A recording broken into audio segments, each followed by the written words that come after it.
우리 함께 신앙 고백하시겠습니다.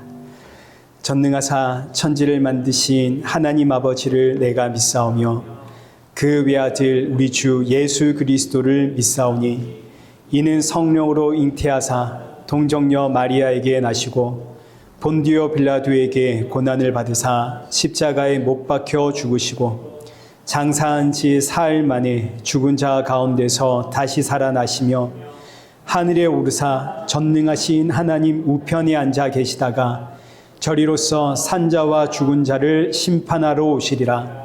성령을 믿사오며 거룩한 공예와 성도가 서로 교통하는 것과 죄를 사하여 주시는 것과 몸이 다시 사는 것과 영원히 사는 것을 믿사옵나이다. 아멘.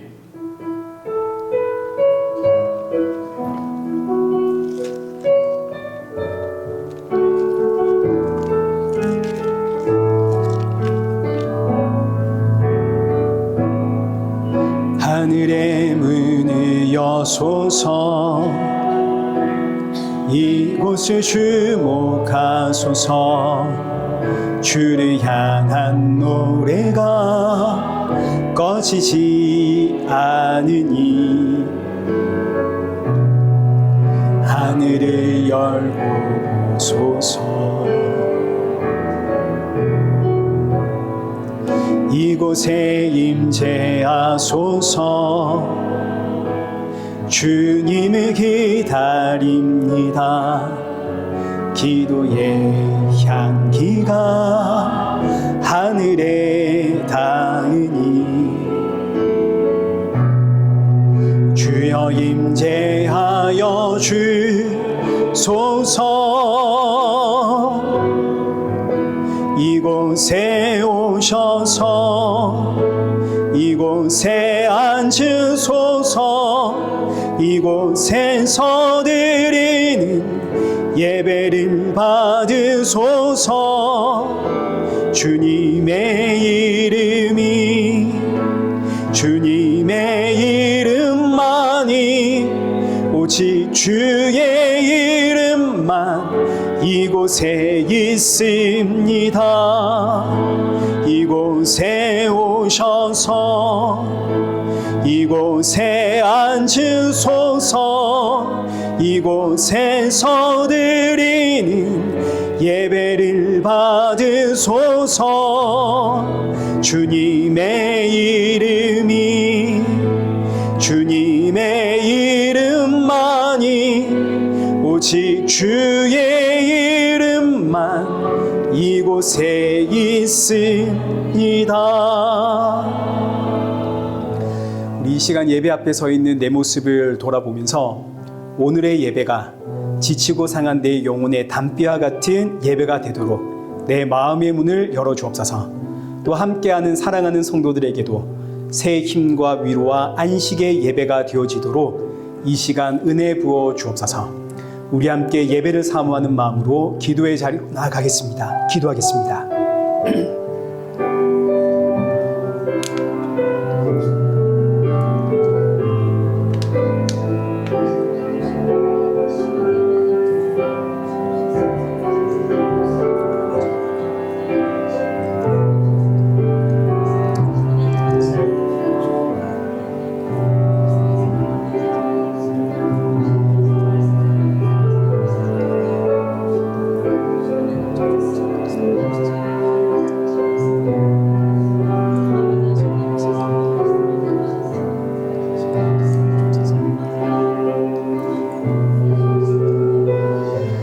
살아계신 하나님 아버지, 오늘 이 예배의 자리로 우리의 걸음을 인도하심에 감사드립니다.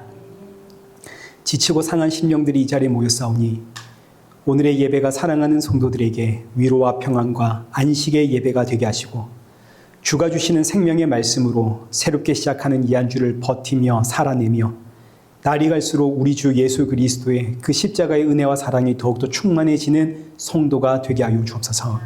예수님의 이름으로 기도드리옵나이다. 아멘.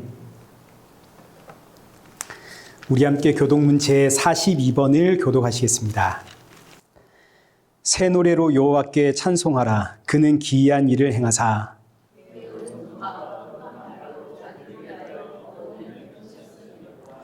여호와께서 그의 구원을 알게 하시며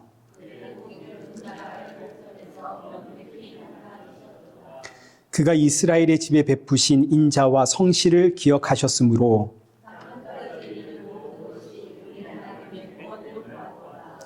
온 땅이여 여호와께 즐거이 소리칠지어다. 수금으로 여호와를 노래하라.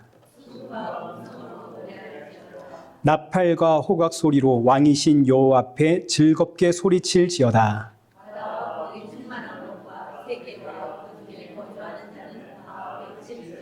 함께 읽겠습니다. 여호와 앞에서 큰 물은 박수할지어다. 산악이 함께 즐겁게 노래할지어다. 아멘. 찬송가 14장 찬양하시겠습니다.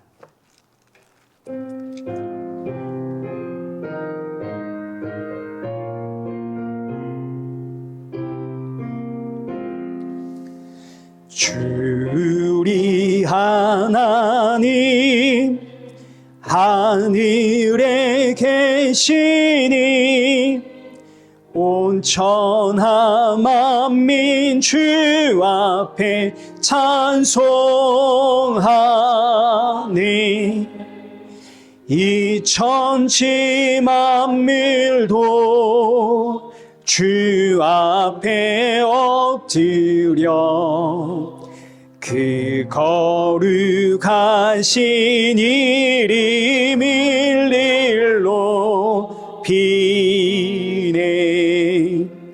주 언약하신 것 끝까지 지키니 저 하늘 나라 향하여 곧 가리라. 주 얼굴 배울 때 내 마음이 기쁘고 영원히 주의 영광을 찬양하리. 왕의 왕 되신 주 하늘에 계시니 이 세상 죄악 이기신 구주 예수.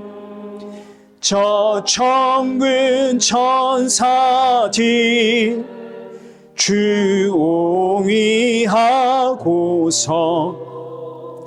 무성도 함께 영원히 늘 섬기네. 성삼위일체께 승리한 무리들 다 기쁜 소리 높여서 감사드려. 창조주 하나님 내 주님 되시니 주 앞에 나도 엎드려 경배하네.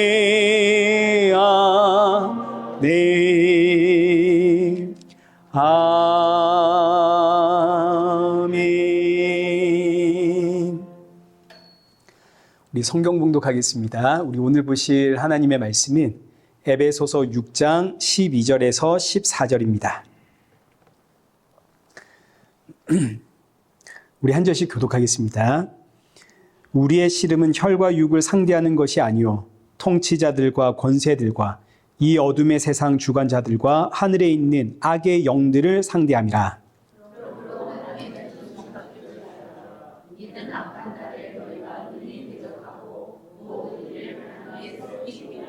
함께 읽겠습니다. 그런즉 서서 진리로 너희 허리띠를 띠고 의의 호심경을 붙이고. 아멘. 네, 우리 광고하겠습니다. 뭐 특별한 광고는 없지만 저희 교회 귀한 또 손님이 오셨네요. 우리 박수자 권사님의 지인 되시는 권사님이신가요? 네네. 저희 교회 잠시 방문하셨습니다. 우리 큰 박수로 환영하겠습니다. 잘 오셨습니다. 네. 저희 교회가 2시 예배니까. 네네. 오후 예배 드린다 생각하시면 되겠습니다. 그리고 우리 박성수 집사님이 백내장 수술하고 이제 한쪽 눈만 수술하셨거든요.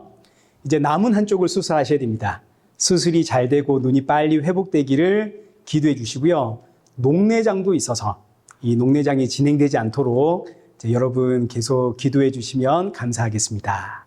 그리고 우리 장정란 집사님 또 귀하게 오랜만에 뵙습니다. 잘 오셨습니다. 반갑습니다. 네. 고맙습니다. 우리 헌금 봉헌, 우리 목사님 부탁을 드릴게요. 우리 함께 헌금 봉헌하겠습니다.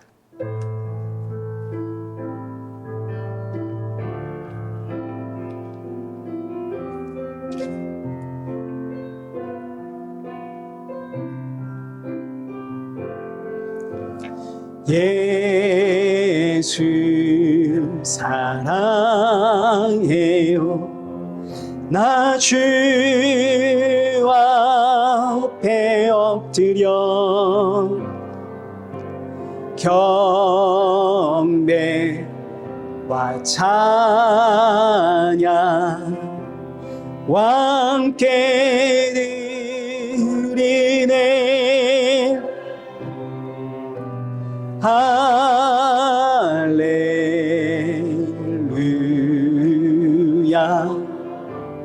할렐루야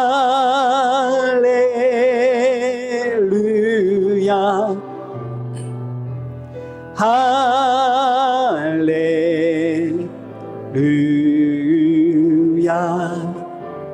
할렐루야.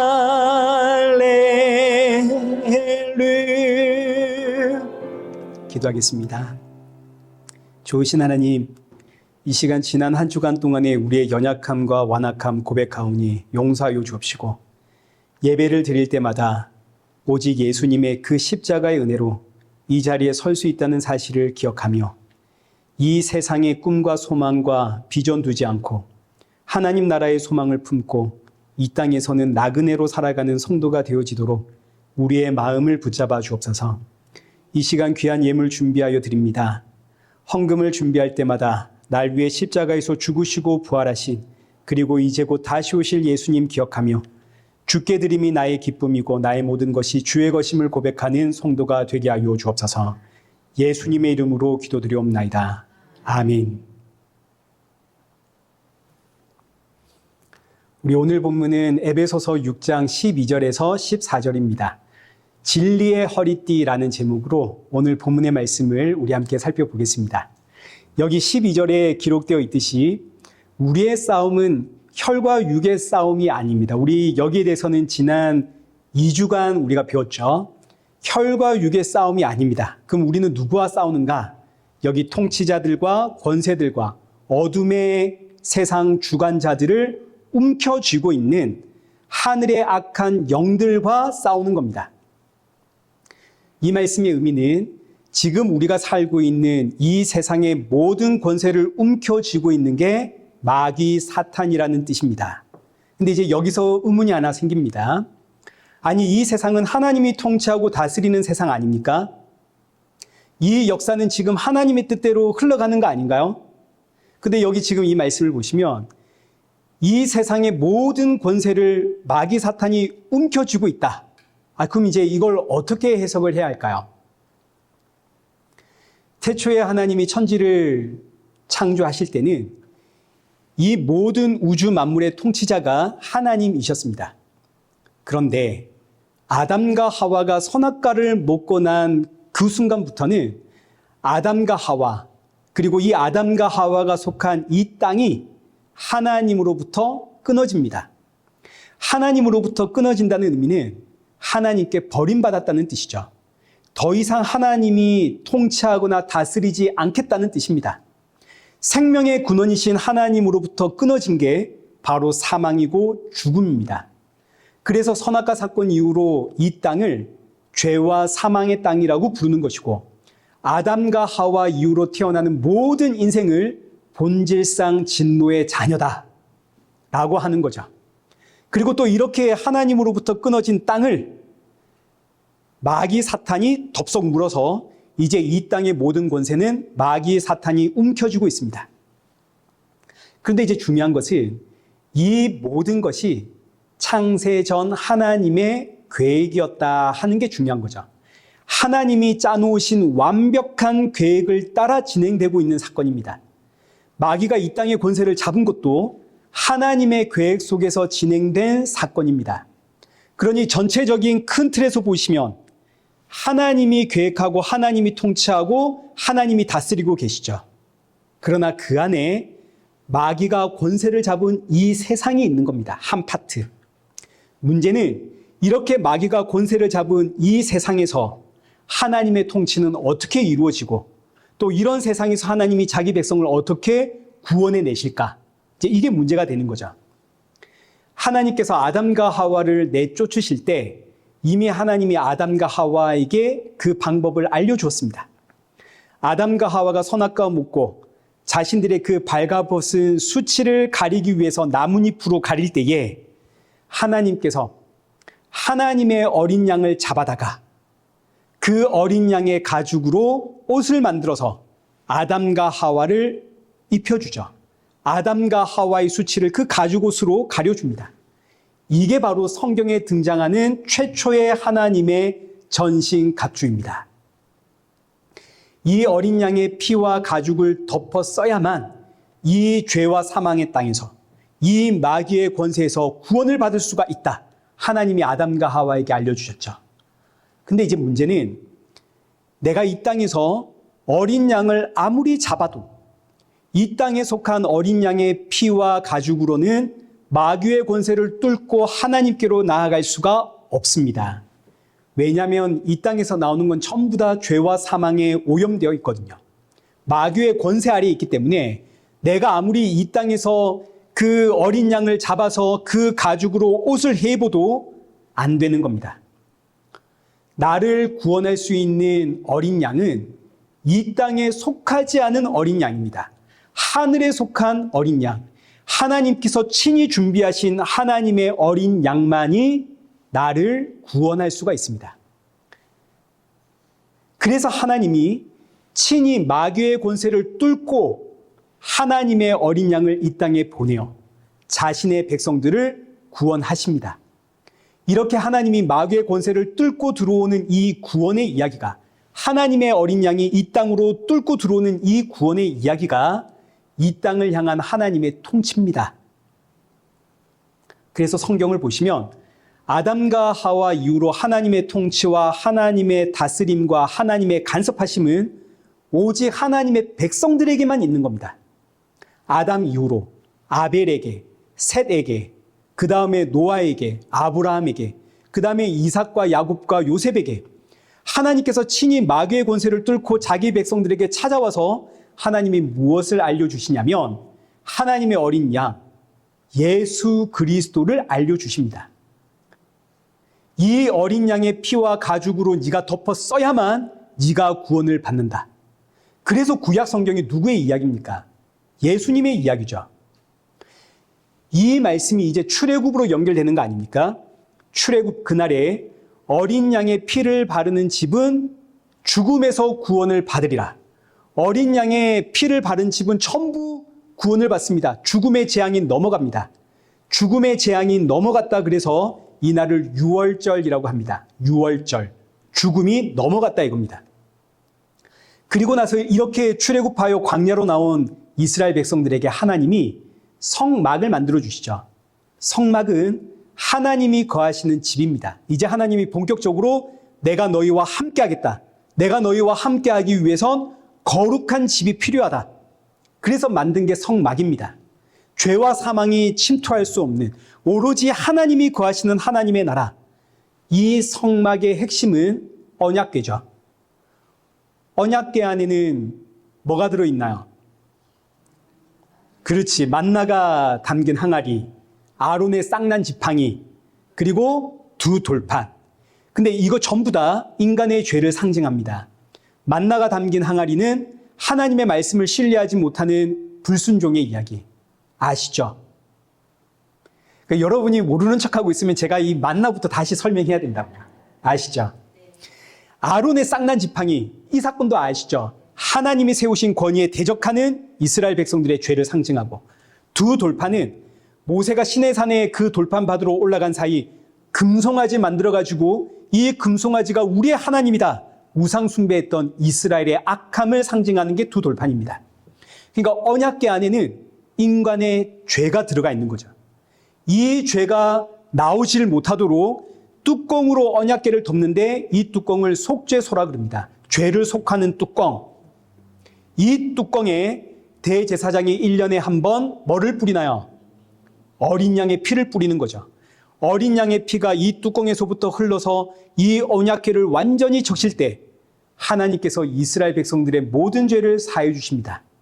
그러니까 결국 성막의 역할은 뭐냐면 어린 양의 피로 너희가 구원을 받는다라는 이 메시지를 알려주는 게 성막의 역할입니다. 이 성막이 이제 솔로몬 시대로 넘어가면 성전이 되는 것이고, 이 성전이 결국 누구에게로 연결되나요? 예수님께로 연결되죠. 예수님이 십자가에서 살과 피를 쏟으심으로 저와 여러분이 구원을 받고, 그 예수님이 지금 내 안에, 내가 예수님 안에 있으므로 우리가 이제 성전이 됩니다. 이게 바로 하나님의 전신갑주의 이야기입니다. 자, 그러니 보십시오. 이 세상의 권세는 마귀가 잡고 있는데, 이런 세상을 하나님이 뚫고 들어와서 이 땅에 성전을 마련하여 이 성전 안에서 하나님의 통치와 다스림이 진행이 되는데, 근데 알고 보니까 이 성전은 예수님의 이야기고, 예수님이 지금 어디에 있나요? 내 안에 계시죠. 그래서 우리가 성전 아닙니까? 그럼 이 땅의 하나님의 통치와 다스림은 결국 성전인 저와 여러분의 이야기입니다. 여러분이 이거를 분명하게 확실하게 아셔야 됩니다. 이 세상의 공중 권세는 지금 마귀 사탄이 잡고 있죠. 이런 세상에서 하나님의 통치와 하나님의 다스림의 영역은 오직 하나님의 성전된 저와 여러분입니다. 오직 이 땅에서 성도들만이 하나님의 통치와 하나님의 다스림을 받습니다. 나머지는 전부 다 사탄의 영역입니다. 정치, 경제, 사회, 문화, 그게 뭐가 되었든 모든 것들을 지금 마귀가 움켜쥐고 있습니다. 그렇지만 성도가 선 자리는, 성도가 가는 자리는 그곳이 어디든 하나님의 통치와 하나님의 다스림이 있는 하나님의 나라가 됩니다. 그래서 우리를 빛이라고 하는 겁니다. 빛이 가는 자리엔 어둠이 물러가듯이 우리가 하나님의 통치와 하나님의 다스림이 있는, 우리가 하나님의 나라, 하나님의 성전, 하나님의 빛이기에 우리가 가는 자리가 어디든 그곳이 하나님의 나라가 되는 거죠. 우리가 기가 막힌 사명을 받은 겁니다. 그럼 우리가 하나님의 나라, 하나님이 빛이 된 성도로서 우리 이제 뭐 해야겠습니까? 어둠의 세력에 묶인 자들을 불러내는, 하나님께로 인도하는 이 역할을 우리가 해야겠죠. 정치의 영역이든 경제의 영역이든 사회, 문화, 예술의 영역이든 어디든 저와 여러분이 가는 자리에서 정치를 뜯어 고치겠다, 사회를 뜯어 고치겠다, 문화와 경제를 뜯어 고치겠다가 아니라 그 영역에서 어둠의 권세에 잡혀있는 자들을 예수님께로 불러내는 게 우리의 역할이지, 머리에 띠를 두르고 이 세상을 하나님의 나라로 만들겠다, 이게 우리의 역할이 아닙니다. 이걸 여러분들이 분명하고 확실하게 아셔야 됩니다. 하나님의 통치는 이 세상에 있는 게 아니라 저와 여러분에게 있고, 우리의 역할은 어둠의 권세에 사로잡혀 있는 자들을 예수님께로 불러내는 것이 우리의 역할입니다. 이 사실을 모르면, 야, 이 세상에 하나님이 진짜 계시다면 이 세상 왜 이러나? 이 세상에 독재는 왜 있고, 이 세상에 비리는 왜 있고, 왜 전쟁이 있고, 왜 억울한 사람이 생기고, 왜 굶어 죽는 사람들이 생기고, 이걸 보니까 하나님은 없다, 이러는 사람들이 있죠. 아닙니다. 오히려 이것이 이 세상의 권세는 마귀가 잡고 있다는 증거이고, 하나님의 통치와 하나님의 역사는 저와 여러분 안에 있는 겁니다. 하나님께서 우리 한 사람 한 사람을 붙들어, 자, 내가 너를 위해 새하늘과 새 땅을 준비했다. 여기에 하나님의 통치와 다스림이 있는 거죠. 하나님이 끝까지 나를 붙잡고 새하늘과 새 땅으로 인도하는. 그래서 성도는 이 땅에서 일어나는 불합리한 사건을 보면서 하나님 나라의 소망을 품게 되는 것이고, 동시에 내게 일어나는 크고 작은 사건을 통해서 하나님이 나를 하나님의 백성으로 만들어 가시는구나, 훈련시키시는구나, 이 사실을 알게 됩니다. 그러니 보십시오.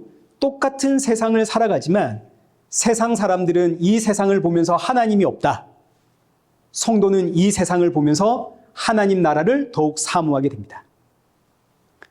그럼 우리는 어떻게 이런 하나님의 성도가 되었는가? 여기 고린도후서 4장 6절, 어두운 데에 빛이 비치라 말씀하셨던 그 하나님께서 예수 그리스도의 얼굴에 있는 하나님의 영광을 아는 빛을 우리 마음에 비추셨느니라. 천지를 말씀으로 창조하신 그 하나님이 우리 마음에 하나님의 영광을 아는 빛을 창조에 넣으셨습니다. 이 창조의 빛이 내 안에서 밝혀지니까 누가 보인다고요? 예수님이 보인다고요. 하나님의 영광이 예수님이구나. 예수님이 나의 구원이구나. 나는 가야 할 본향이 있구나. 이 사실을 알고 나의 구원자가 되시는 그 하나님의 어린 양 예수 그리스도를 의지하는 게 바로 하나님의 전신갑주입니다. 이 전신갑주는 내가 만들어서 입는 게 아니라 하나님께서 아담과 하와에게 만들어 입혀주시는 것처럼 하나님이 우리를 입혀주시는 겁니다. 오늘 본문 13절 보십시오. 함께 읽겠습니다. 시작. 그러므로 하나님의 전신갑주를 취하라. 이는 악한 날에 너희가 능히 대적하고 모든 일을 행한 후에 서기 위함이라. 아멘. 우리가 하나님의 전신갑주를 입어야 하는 이유는 악한 날에, 여기서 악한 날이란 아담과 하와의 선악과 사건 이후로 우리 주 예수님 다시 오시는 그날까지를 악한 날이라 그럽니다. 지금 우리가 살아가는 모든 순간이 악한 순간이고 악한 날입니다. 이 악한 날에 마귀의 관계를 능히 대적하고 이 악한 날이 끝나는 날 하나님 앞에 우리가 서 있기 위해선 하나님이 주시는 그 전신갑주를 입어야 한다 이거죠. 하나님이 주시는 이 전신갑주가 뭐라고요? 예수 그리스도. 항상 기억하십시오. 전신갑주는 뭔가 대단한 게 아닙니다. 우리 주 예수 그리스도가 하나님의 전신갑주입니다. 예수님을 내가 입어야 되는 겁니다. 근데 이 전신갑주는 하나님이 입혀주시는 거니까 내가 원해서 받아낸 게 아니죠. 내가 자격을 갖추어서 얻어낸 게 아니라 하나님이 나에게 입혀주시는 거니까 이걸 우리가 은혜라고 하는 겁니다. 하나님의 은혜로. 하나님이 자격 없는 나에게 무조건적으로 입혀주심. 그러니 오늘 우리가 하나님의 전신갑주인 예수 그리스도로 입고 있다면 우리는 이 은혜에 감사할 수밖에 없죠. 찬양이 나올 수밖에 없습니다. 자, 그런데 문제는 하나님께서 우리에게 예수님이라는 전신갑주를 입혀주셨는데 마귀가 우리를 가만두질 않습니다. 여기 마태복음 24장 24절 보십시오. 거짓 그리스도들과 거짓 선지자들이 일어나 큰 표적과 기사를 보여 할 수만 있으면 택하신 자들도 미혹하리라. 자, 여기 있는 이 말씀처럼 마귀는 거짓 선지자와 거짓 그리스도를 통해서 할 수만 있다면 택하신 자들을 흔들어 하나님에게서 떨어뜨리려고 만듭니다. 여기서 할 수만 있다면 이라는 이 의미는 사실상 불가능하다는 뜻입니다. 우리의 구원은 마귀가 취소시킬 수가 없죠. 우리가 마귀의 유혹에 아무리 넘어졌다 한들 우리의 구원은 취소되는 게 아닙니다. 마귀도 이게 불가능하다는 사실을 압니다. 그래도 할 수만 있다면 최대한 성도를 미혹하여 이 성도의 미혹에 넘어가면 구원이 취소되고 사라지는 것이 아니라 예수 그리스도 안에 있는 그 구원의 감격과 기쁨이 사라지는 겁니다. 이 땅에서 성도가 누려야 하는 그 기쁨, 그 구원의 즐거움이 사라지는 거죠. 예수 그리스도 안에서 누리는 자유함, 사라진다고요. 그래서 교회에 나와도 딱히 즐겁지가 않습니다. 말씀을 듣는데 딱히 즐겁지가 않다고요. 마귀는 성도의 즐거움, 그 기쁨과 감사와 감격을 빼앗아갑니다. 지금 내가 교회에 나오는 게 즐겁지 않고 예배가 신나지 않고 이게 그저 습관 때문에 뭔가 예배 안 드리면 혼날 것 같아서 그렇게 교회에 찾아온다면 마귀에게 빼앗긴 거죠. 구원의 기쁨을, 예수님의 은혜를. 마귀는 언제나 우리의 육적인 욕망을 흔들어서 우리로 하여금 세상을 바라보게 만듭니다. 세상에 우리의 시선이 빼앗기는 그 순간부터 마귀는 우리의 영적인 기쁨을 빼앗아갑니다. 다윗을 한번 생각해 보십시오. 다윗이 먹고 살만해졌거든요. 그랬더니 뭐 했습니까?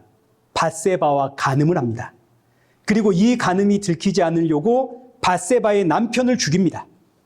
그 결과 육신의 쾌락과 육신의 즐거움은 얻었는데 반대로 하나님이 나에게 주신 구원의 기쁨과 성도의 감사와 즐거움은 빼앗겨 버렸습니다. 이때부터 다윗이 공허한 인생을 삽니다. 육신의 쾌락과 즐거움은 얻었는데 돌아서면 공허하고 돌아서면 내 안이 텅 비어있는, 내 영이 죽어있는. 근데 문제는 다윗이 지금 자신이 어떤 상태인지를 인지하지를 못합니다. 뭐가 문제인지를 모릅니다. 그래서 하나님이 나단 선지자를 보내죠. 다윗의 죄를 지적합니다. 이때 다윗이 깨닫죠. 아, 그래서 내 안에 기쁨이 없었구나. 그래서 내 안에서 터져 나오는 그 과거에 기뻤던 즐거움이 없었구나. 눈물을 흘리면서 다윗이 하나님 앞에 회개하는데 그 내용이 시편 51편 10절입니다. 하나님이여 내 속에 정한 마음을 창조하시고 내 안에 정직한 영을 새롭게 하소서. 나를 주 앞에서 쫓아내지 마시고 주의 성령을 내게서 거두지 마소서. 주의 구원의 즐거움을 어떻게 해달라고요? 회복시켜달라고요. 성도에게 있어서 가장 비참한 일은 경제적인 어려움 아닙니다. 가정의 어려움 이거 아닙니다. 경제적인 어려움 때문에, 가정의 어려움 때문에 하나님께서 내게 주신 그 구원의 기쁨, 그 구원의 즐거움을 마귀에게 빼앗겨버리는 게 성도에게 있어서 가장 비참한 일입니다. 그럼 성도에게 있어서의 그 구원의 즐거움이란 무엇인가? 바로 십자가에 죽으시고 부활하시고 이제 곧 다시 오실 우리 주 예수 그리스도. 예수님이 나의 즐거움이거든요. 성도의 즐거움은 예수님입니다. 경제적인 어려움, 가정의 어려움, 그 어떤 어려움이 있다 하더라도 내가 예수님 바라보고 있으면, 우리 온 가족이 그럼에도 불구하고 예수 그리스도 안에 있으면, 아, 이게 나를 하나님의 백성으로 훈련시키시는 하나님의 방법이구나. 그래, 맞지. 이 세상이 나에게 전부가 아니지. 어차피 나는 이 땅의 나그네지. 나에겐 가야 할 본향이 있지. 예수님 바라보면서 그 어려움 가운데서도 감사가 있고 기쁨이 있고 즐거움이 있습니다. 그런데 예수님이 보이지 않으면 경제적인 어려움, 가정의 어려움, 이런저런 삶의 어려움 때문에 그거에 집중하느니라고 내 안에 예수님 안에 있는 기쁨과 즐거움을 다 빼앗겨버립니다. 이것만큼 성도에게 비참하고 힘든 일은 없습니다. 성도의 정체성을 다 빼앗겨버린 거거든요. 그러니 이런 마귀의 관계에 대적하기 위해선 우리가 해야 하는 일이 있습니다. 하나님의 전신갑주는 예수님입니다. 하나님의 전신갑주는 하나님이 우리에게 입혀주시는 것이지만 마귀에게 흔들리지 않기 위해선 하나님께서 나에게 입혀주신 이 전신갑주를 내가 지금 제대로 입고 있는가, 이걸 우리가 점검해야 되거든요. 그래서 나오는 것이 이제 14절 이하로부터 쭉 나오는 진리의 허리띠, 의의 흉배, 믿음의 방패, 성령의 검, 복음의 신, 구원의 투구, 이거 지금 내가 제대로 쓰고 있는가를 확인해야 되는 겁니다. 이거를 내가 찾아가지고 내가 움켜쥐라가 아니라 내가 제대로 하나님이 주신 걸 내가 제대로 착용하고 있는가, 가장 먼저 점검해야 되는 게 의의 진리의 허리띠입니다.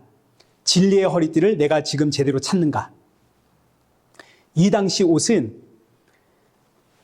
머리에서부터 이렇게 통짜로 집어넣어가지고 이 위로부터 발끝까지 이 통짜로 내려오는 큰 헐렁한 옷입니다. 오늘처럼 상의가 따로 있고 하의가 따로 있고 이런 게 아니라 큰 천을 마치 뒤집어 쓴 것 같은 옷입니다.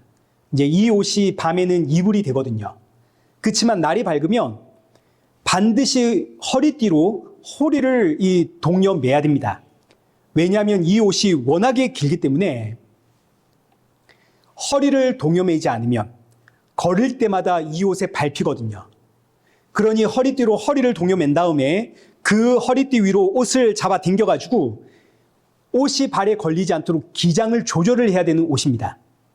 그러니 이 허리띠를 매지 않으면, 그 다음에 내가 무슨 의의 흉배를 붙였든, 내가 구원의 투구를 썼든, 성령의 검을 들고 믿음의 방패를 들었든 전쟁을 할 수 있을까요? 없을까요? 못합니다. 제대로 걷지를 못하거든요. 아니, 걷다가 내 발에 옷이 밟히고, 뛰려고 하다가 내 발에 내 옷이 밟혀가지고 내가 넘어질 거 아닙니까? 그러니까 이 허리띠를 차지 않으면 무장한 것 자체가 의미가 없어집니다.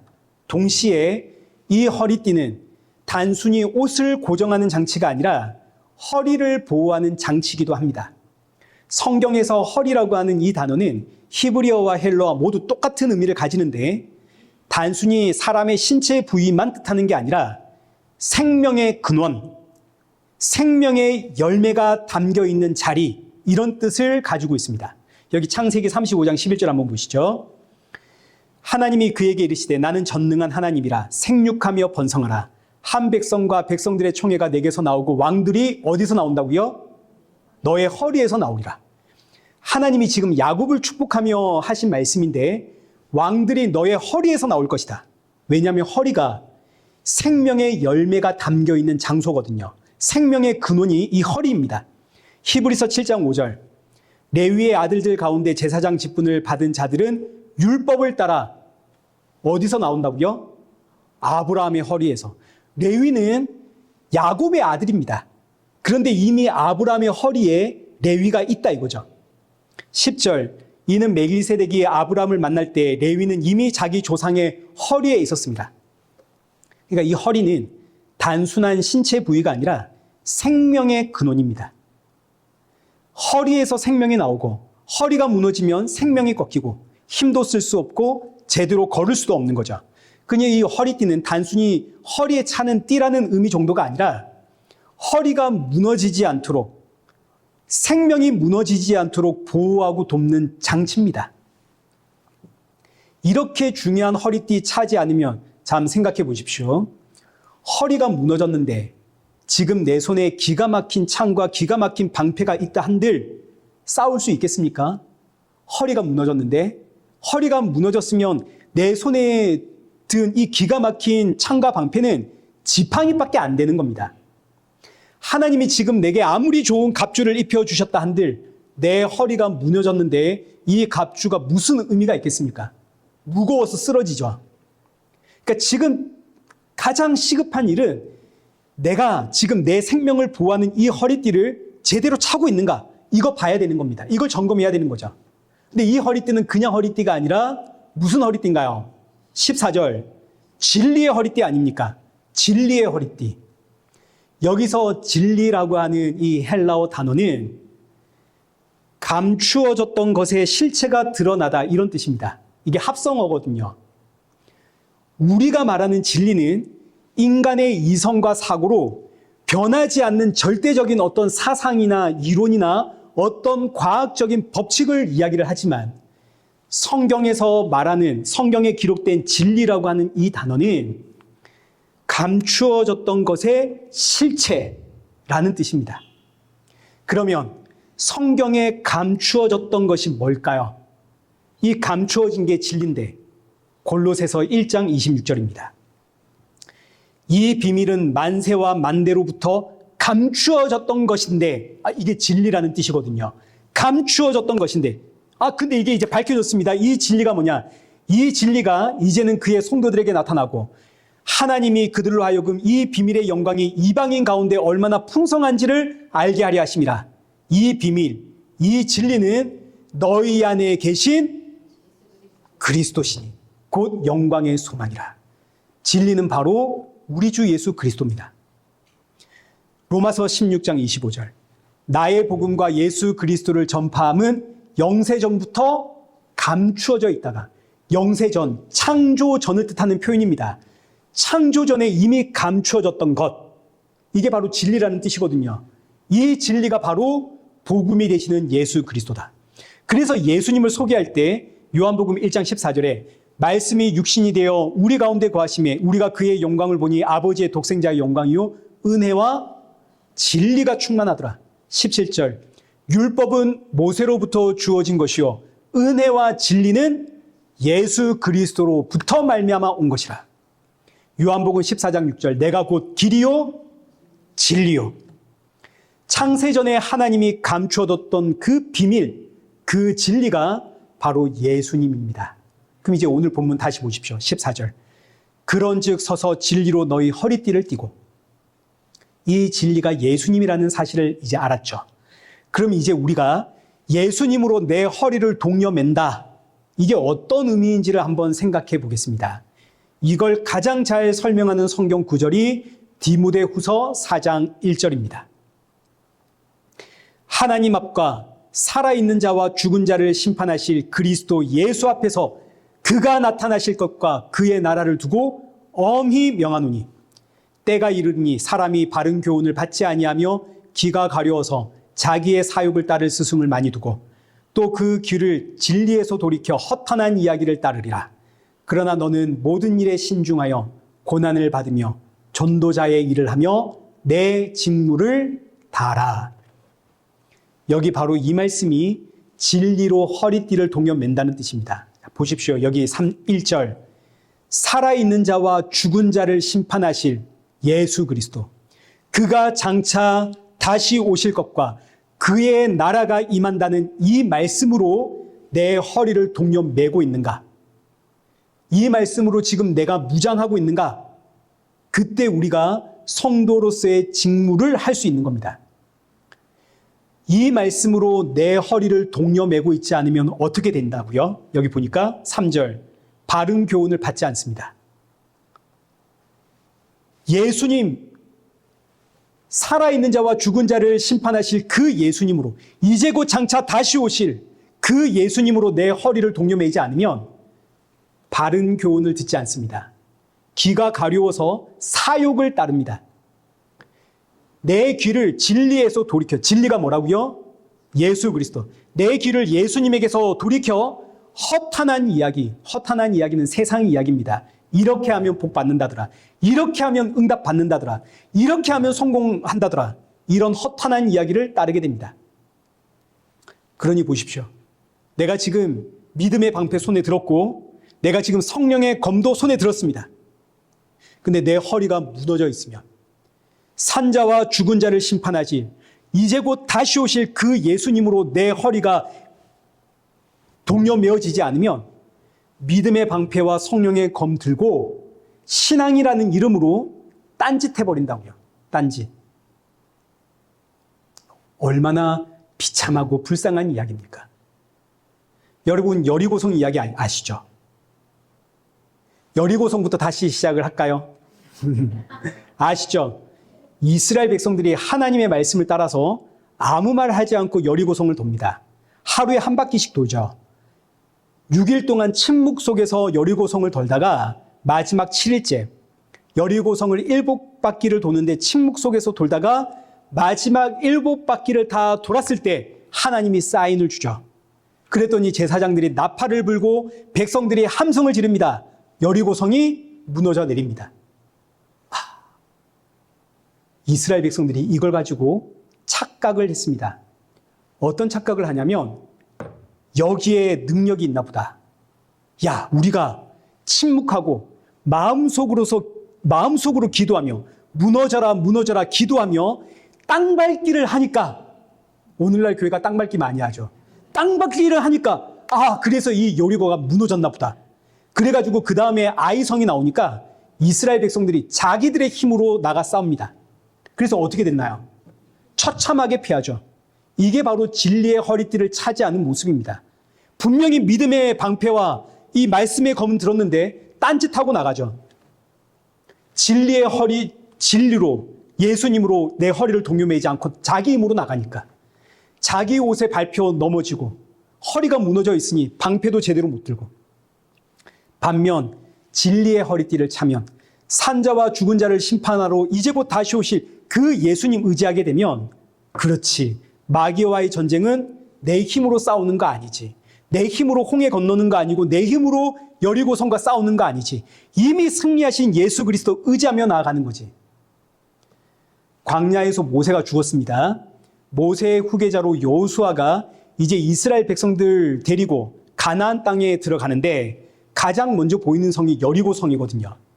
여호수아가 백성들 무장을 딱 시켜놓고 저 견고한 여리고 성과 어떻게 싸울까 고민을 한다고요. 이때 여호와의 군대 장관이 여호수아 앞에 나타나서 여호수아에게 하는 말이 너의 신을 벗으랍니다. 신을 벗어라라는 의미는 지금 네가 하고 있는 모든 무장을 해제해라 이런 뜻이거든요.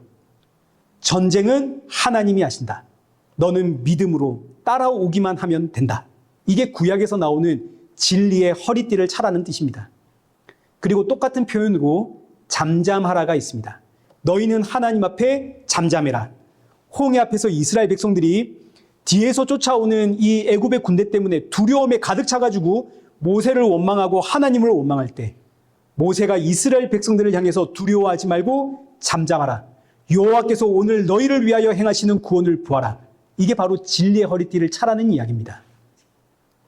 시편 62편 1편 한번 보시죠. 나의 영혼아 잠잠히 하나님만 바라며 나의 구원이 그에게서 나온도다. 이게 진리의 허리띠라는 뜻입니다. 여기서 잠잠하라는 이 단어는 모든 활동을 정지해라 이런 뜻이거든요. 너의 모든 활동을 정지하고 너의 하나님만 바라보아라. 이 말씀이 신약으로 넘어오면 산자와 죽은 자를 심판하러 이제 곧 다시 오실 예수님만 바라보아라. 진리의 허리띠를 차라는 이야기입니다.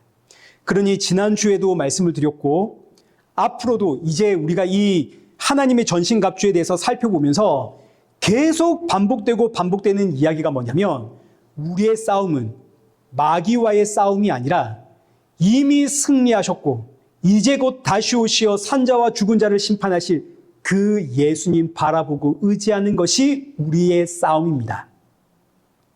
우리가 뭐 손에 무기를 들고 하나님 내가 마귀와 싸우겠습니다. 내가 이렇게 하겠습니다. 우리의 싸움은 아닙니다. 이렇게 나가면 이게 아이성 전투입니다. 100번 싸우면 100번 집니다. 우리의 싸움은 이 싸움이 아니라 나의 주 예수 그리스도를 의지하는 싸움이라는 것 기억하십시오. 그런데 오늘날 성도의 문제는 뭐냐면 이 진리의 말씀, 이 진리의 예수 그리스도로 자신의 허리를 동여매지를 않습니다. 근사한 방패도 손에 들었습니다. 이 말씀이라는 창칼도 손에 들었습니다. 근데 예수님으로 허리를 무장하지는 않았습니다. 그러니 자꾸 마귀에게 넘어가는 겁니다. 구원의 즐거움 빼앗기고 쓸데없는 것 가지고 싸우고 성경 말씀을 가지고 봐라 성경에서 이랬다. 성경 말씀을 자신의 입맛대로 선정해가지고 성경 말씀 가지고 누가 옳으냐 누가 그러냐 이거 가지고 다투고 있고 각자의 옳음은 있는데 그곳에 예수님은 없다고요. 자신의 옳음만 있지. 그러니 사랑하는 성도 여러분, 산자와 죽은 자를 심판하러 오실 예수님으로 여러분의 허리를 동여매십시오. 우리의 싸움은 이 싸움입니다. 새롭게 시작하는 이 한 주, 이 싸움에서 승리하는 성도들 되시기를 축원합니다. 살아계신 하나님 아버지, 우리는 연약하여 예수님으로 내 허리가 단단히 세워져 있는지를 돌아보기보다는 내 손에 들려있는 이 방패와 검을 일단 휘두르고 싶어하는 인생들입니다. 오늘 주신 말씀을 통해 예수님으로 우리의 허리가 단단히 동여맨 믿음의 군사가 될 수 있도록 인도하여 주시고 주가 주신 십자가의 은혜, 구원의 즐거움 속에서 매 순간마다 어떠한 환경 속에서도 감사와 찬양이 있는 성도가 되어지도록 우리의 마음과 중심 붙잡아 주옵소서. 새롭게 시작하는 이 한 주도 십자가의 증인으로 살아가는 성도 되길 소원합니다. 예수님의 이름으로 기도드리옵나이다. 아멘. 이제는 우리 주 예수 그리스도의 은혜와 성부 하나님의 크신 성령과 사랑과 성령 하나님의 위로교통 충만하심이 내게 맡기신 사명에 충성하며 주신 은혜에 감사하며 주님 만날 그날 사모하며 기다리는 우리 이레교회와 성도들과 온 세계 교회 머리머리 위에 이제로부터 영원토록 함께 있을지어다. 아멘.